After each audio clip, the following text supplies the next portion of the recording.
Hi everyone, my name is Luna and welcome back to Lunaria. Today we're going to be touring my Animal Crossing New Horizons island, which is actually called Lunaria itself.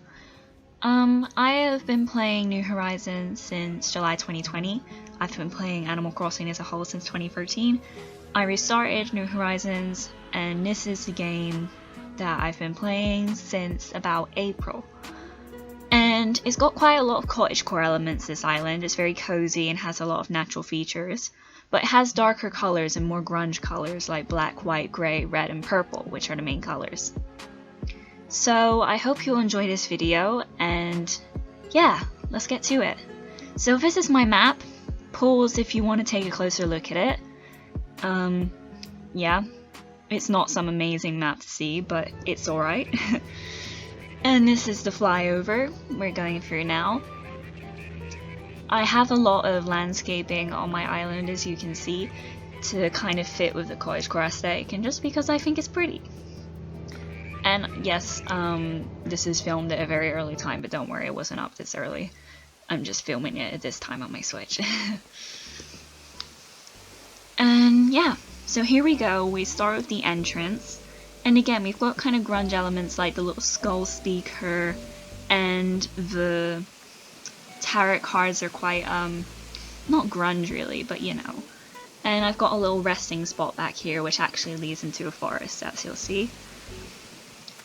And as you've noticed by things like the leaves on the ground and certain items like that, it is also a bit of an autumn themed island and spooky themed island, but those are kind of sub themes. The main is cottagecore. And that's my house in black and white. I'll do a tour for that later, but not now, I'm afraid. And this is a kind of path through the woods that I made that's kind of an outdoor cafe. I just really liked it because it was quite casual. And here's the first villager house. We have Cherry. And all the villager houses are separate, they're not in a neighborhood, and they kind of just have their own little gardens and spaces for themselves. So I wanted to do it like this so that they had quite a lot of space. And this is Portia's house, and this is probably the closest that two of my villager houses get. We've got Portia here, and on the other side we've got Lucky, who's one of my favorites. And yeah, as you can see, they are quite close, but I felt like they went really well together, so that's what I did. And up here we have Octavian's house, and again, a lot of landscaping around, which is what I usually like to do. It frames everything quite nicely. And then moving on from Octavian's house, I've got this little bit of a cliff up here, which isn't really anything in particular. It's kind of just a bit of a resting spot. We've got a little outdoor bathtub, a little place to sit and eat, and a nice moon chair. I love these moon chairs, and it suits my island well since it's called Lunaria. And by the way, in case you were wondering, Lunaria the island did come before my shop. So the shop is actually inspired by the name of this island, and this island as a whole, I suppose. And now here we have Bob's house. As you notice, there are very different colors here, kind of red and orange.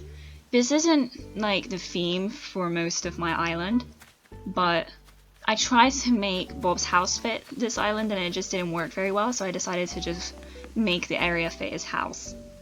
And I definitely wanted him on my island. He's one of my favorite villagers, so I just went with it. And here's Zell's house, another of my favorite villagers of all time. And right next to Zell's house, if you go down, there's a little beach area, which is actually where Red's ship shows up for, yeah, Red's art ship. So it's a nice little trail, I suppose, leading into that. And I continue down the path, and I've got my museum tucked in here. It's very small, and like the area around it, I've seen a lot of grand museum designs, but it just isn't for me. And here's Matilda's house. And again, I really like her house. It's really nice. It suits the aesthetic of my island really well. And over this bridge is where my shopping district is. Of course I have the campsite first over there, so that's not exactly a part of that. But then we have the Able Sisters and over the bridge Nook's Cranny.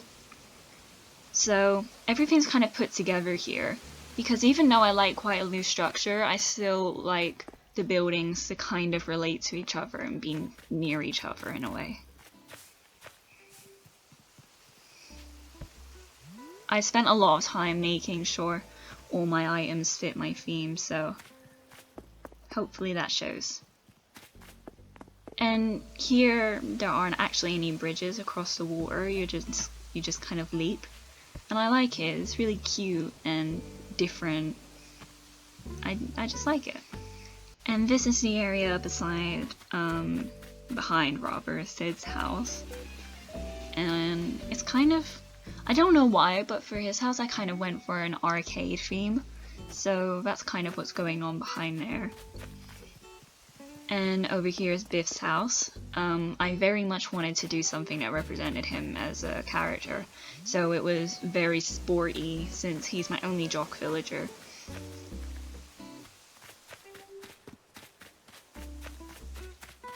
And then over here we have Sid's house, like I said, in front. Yeah, again, quite arcadey vibes, except for over here when you see the tent, and you know you're kind of moving into a different area. And here I have my lighthouse area. And in front over here is kind of like a little cute dining area, which is probably more cottagecore than the grunge thing I was going for, but the colors still fit, which is the main thing I wanted in this island. I love when colors all match perfectly. It makes me happy. And over here is a little diner area. Again, I suppose I could have done things like the cafe and the diner indoors, but I really like the idea of making it outdoors. It fills space and it just looks really cute and really nice. It's nice to eat outside. And over here is a train station. Obviously the train isn't really to scale, but it's not really about that. I just like the idea of it, especially as a New Leaf fan, of having a train station. It gives me a lot of nostalgia. And then once we go over this bridge, there's Muffy's house over here. I love the colors of her house too, that kind of purple color. And now I'm being interrupted by Sid, but I decided, hey, don't ignore the guy, it's not nice. He's just being nice and teaching me a reaction. So I decided, yeah, why not? Let's include that. Appreciate Sid, y'all. Appreciate it.